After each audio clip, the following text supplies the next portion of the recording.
What's going on, Nerd Squad, and welcome back. The trailer for Disney Plus's Hawkeye series just came out earlier this week, and fans are super excited to see Clint and Kate Bishop finally on the big, well, small screen. On a screen nonetheless, so we're excited. So to celebrate more Marvel goodness, we figured we'd count down 10 of the most powerful alternate versions of the Bowslinger. I'm your host Taylor McWaters, let's count them down. Kicking off the list at number 10, Longbow. Coming from Earth 398, Longbow was a version of Clint whose reality was altered by Morgan Le Fay in Avengers Volume 3. The Queen's Vengeance storyline is so fun. I mean, just medieval stuff in general is so exciting. Especially archers back in those times, it's fascinating. They would just point to the sky and hope and be like, did we win? I don't know what happened. So when Hawkeye is altered, he becomes Longbow. But the fun part here is that Hawkeye's original 616 outfit was already quite mythical. He had the cowl, the long tunic, the purple vibes, so not much changed here for him. Hawkeye is actually pleased with his outfit upgrade, so are we. Him and Cap ride into the castle on horseback, which is amazing as is, and then we meet the rest of our heroes. They were able to set reality back to normal by having the Scarlet Witch combine her powers with the other Avengers and then push all that power right into Wonder Man. Longbow was one of the first to break free from Morgan Le Fay's spell. Although I kinda wish he stuck around for a bit longer. I don't know. He can stay like that forever. I love it. Number 9, Old Man Hawkeye.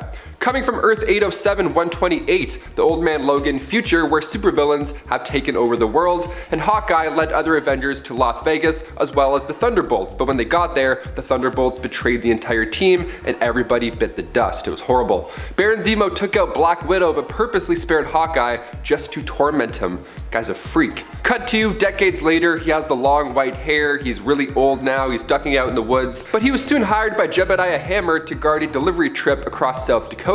During the trip, they were ambushed by the Madrox gang, and Hawkeye got most of them, but he missed the last shot. His glaucoma was now advancing, and given a few months' time, he would be fully blind. So his last mission with eyesight was to see his family and then go after said Thunderbolts with Kate Bishop by his side. And of course, Old Man Hawkeye is a vital asset in the Old Man Logan storyline, where Clint recruits Logan to help him deliver a package to New Babylon. Also, fully blind. And before we continue on with this list, if you're loving this content, show us and hit that thumbs up. That way we know to give you some more Hawkeye, nerdy goodness, whatever the case is. You know what to do. Thank you so much. Back to the list. Number 8, Bullseye. One of my favorite versions of Hawkeye, well, it's actually not Hawkeye at all. It's a villain. It's Bullseye. 2 eyes, one's bull, one's hawk. You get it. But the world doesn't know that. That's the scary part. Coming from the Dark Reign storyline where Norman Osborn takes control of the Avengers. It's a ride. All these supervillains dressed up as Earth's mightiest. It's all a big lie, but you know what? They do look pretty good. I will admit. When the Dark Avengers were fighting a rogue Hulkbuster robot, Hawkeye handled the pilot in, well, a non-heroic way. After that point, the robot fell and subsequently took out 46 more civilians. That's a lot of death in a matter of 30 seconds. Later on, he saw a woman being robbed by 3 dudes, and he just took out everybody instead of saving her. It's horrible. Luckily, a news crew saw this and they filmed the attack, but Hawkeye shot an arrow into the helicopter and blew it up to smithereens. This is all bad, just all bad. Powerful, but pretty bad nonetheless. Number 7, Ronin. If you saw the recent Hawkeye trailer, it's clear that Clint will have to face the music. He sported a new look in Endgame, took off some heads, he was real badass, but now everybody got snapped back, and he's unretiring. Again. This Ronin character comes from the New Avengers issue 27. See, Hawkeye was originally killed off, but later resurrected at the end of House of M. So when he rejoins the team, he had this new look to him. It was quite a big character change in the MCU, but as far as the comics went, there weren't a lot of fans of the Ronin look. Maybe that's why everybody's after him in the new show. They don't like his Ronin outfit. They're like, cut your hair. Please. Also the tattoos. Nothing says Christmas than Hawkeye rocking sleeves and whipping arrows through people's necks. Let's do it. Deck the halls. Number 6, Clint Barton Jr. AKA Mustang. This version came from What If Volume 2, issue 114. Clint Barton Jr. was the son of Hawkeye and also Jennifer Walters, aka She-Hulk. Secret Wars 25 years later. What if our heroes never left Battleworld?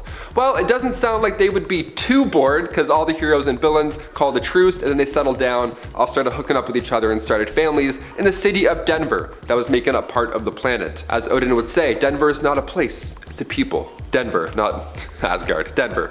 Not everybody was so chill though. I mean, the son of Dr. Doom and Enchantress, of course, was a little bit evil, so he gathered all the children of villains and there was a little fight, little scrap happened. But when the Hulk created a device to return to Earth, all the kids returned only to find that Sentinels have now taken over and wiped out most of the planet's mutants. The kids take down one of them and then they decide that they're going to take down all the other ones on Earth, finally finding their true purpose 25 years later. Number 5. Clint Archer. Coming from Amalgam Comics, when DC and Marvel literally combined powers, we got a fun group of one-off characters with combined origins. Like Clint Archer, for example, a fun amalgamation of Hawkeye and Green Arrow. Now they fused together the backstories of these characters, but also their iconic look. Making his first dazzling appearance in JLX issue 1 back in the mid-90s, Clint developed his archery skills at a monastery in Tibet. His skills quickly got him on the ranks of the Judgment League Avengers, and this version of Hawkeye helped Black Canary develop her crossbow in that storyline too. He thought that she liked him, but she was only making it appear that way to get a badass weapon in return. It's kind of rude, but you know what? I also respect the hustle. All these bow slayers. Bow slayers, is that a word? Yeah, I'll say it. Bow slayers. Number 4, Kate Bishop. Kate Bishop on the big screen with Clint. I'm so excited for this new show.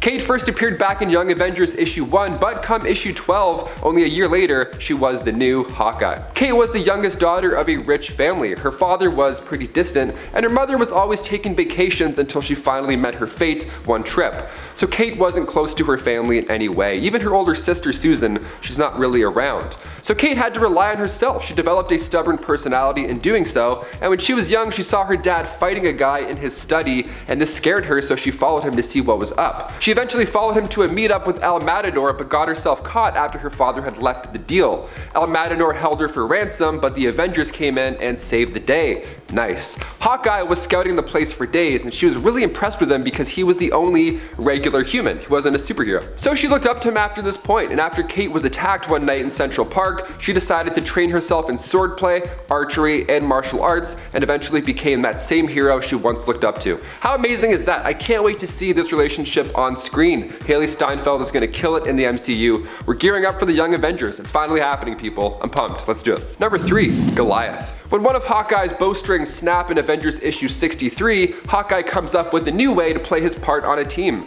And it's pretty big and bold. He says to Cap, "One broken string and I'm Mr. Fifth Wheel." He doesn't feel like he's on the same page, plus when Black Widow gets kidnapped, he's told not to come because he's too close to the case. Hawkeye can't help rescue Nat, but when Hank Pym gives up the Goliath alias, Hawkeye figures, you know what, this is perfect timing. So he suits up in the Goliath outfit himself, not admiring the lining in the suit, but hey, it'll do. He takes the serum, boop, and then Bob's your uncle. He grows literally out of the building, and he remained Goliath for a bit in comics, but he went back to being a bow boy. In Captain America issue 179, Clint briefly called himself the Golden Archer, so clearly he likes to change it up a little bit. Number 2, Mutant X. Coming from Earth 1298, Clint is again blind in this run, but that doesn't mean he still can't kick your ass. He was only in Mutant X for a couple issues, issue 30 and 31, but in this reality his story is quite similar. He's a member of the Avengers, and we see the team go after a group known as the Six.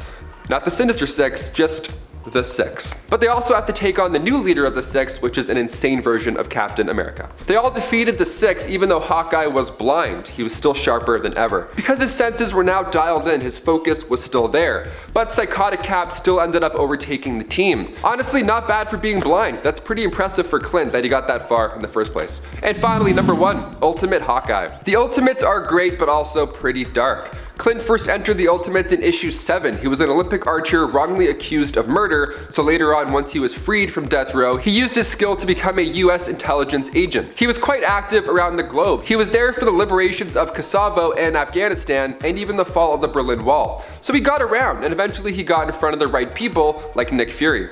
Together they were the founders of S.H.I.E.L.D., and eventually Fury became the director, and Barton was now an elite agent.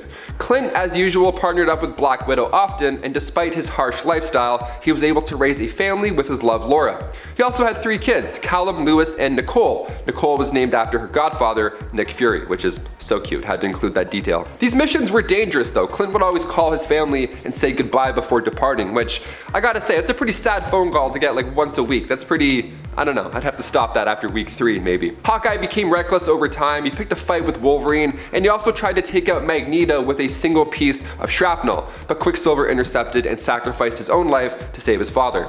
So he wasn't exactly chill in this run either.